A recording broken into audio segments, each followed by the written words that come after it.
we need to learn the C and G chords. Please note your guitar will need to be in tune for your C and G chords to sound right. This is the mini C chord diagram. Use finger number 1 on fret 1, string 2. Bend finger number 1 so you're only touching string 2.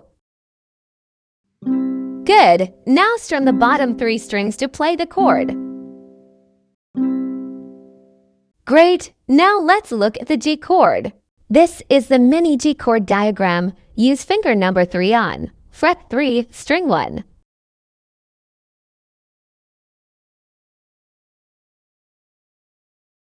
Good. Now strum the bottom 3 strings to play the chord.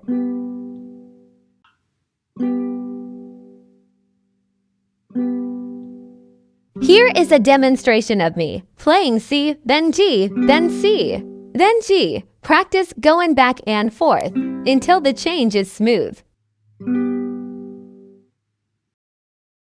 Now let's try it with the song Strum C where it says C and strum G. Where it says G, when you see A/, strum the previous chord again.